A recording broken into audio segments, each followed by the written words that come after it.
80 ел ахырында Ялкын журналы шушылай итеп чыккан. Моның инде кәгазьләре дә бераз гына сыйфатсызрак. Ялкын журналының тәүге саны 1924 елның мартында дөнья күрә. Гамәлгә куючысы Муса Җәлил була. Ул чакта журнал кечкенә иптәшләр дип атала.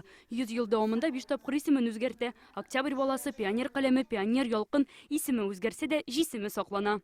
Безнең Ялкын ул һәрвакытта да үсмерләр дөньясы белән якыннан таныштырды. Аларның кызыксынулары, аларның проблемалары турында язды.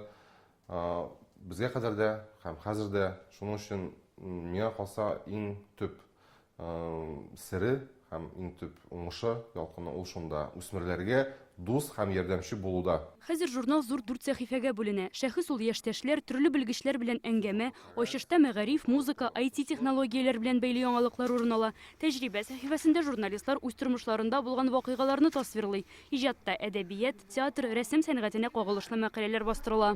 Сәяхәтнамәләрне яратып укыйлар, һәм да шул психологик темаларны һәм кызыклы ачышлар, ниндидер фәлсәфи темаларга язылган материалны үз итәләр. Журналның тиражы 4000, редакциядә нибары 9 кеше эшли. Балалар редколлегиясе төрле районнарда яшәүче яшь 10 авторны берләштерә. Биредә шөгыльләнеп, һәм мәкаләләр яза барган саен мин дөрестән үземнең телемнең шарлануын аңлыйм. Чөнки барыбер син камилләшәсең, син барыбер дә журналны укыйсың, ә ул әзмән күпме китап укыган кебек. Минем беренче язмам 2нче сыйныфта булганда басылып чыкты. Мин үзем авыл кызы, шуңа күрә минем беренче язмам безнең кичкенә бозавыбыз туган иде, нәкъ шуның турында иде. Һәм инде 2020 елдан башлап мин балалар редколлегиясендә эшли башладым. Балалар редколлегиясе ул аеруча мөһим әйбер безнең журналның эшчәнлегендә. Чөнки без шул рәвешле инде менә ничә еллар татар журналистикасына яшь кадрлар әзерлибез. Бу бездән генә башланган әйбер түгел, бу инде бик күптән башланган әйбер. Ялкын журнал белән генә шикләнми. Социаль челтәрләрдә татарча подкаст чыга, төрле шәхесләр белән видео төшерәләр, татарча медитация кебек проектлары бар.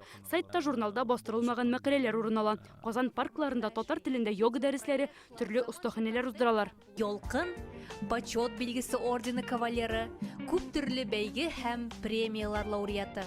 Иртәгә көндезге 10-да журналның юбилее уңаеннан Казан кирмәнендә бәйрәм башлана.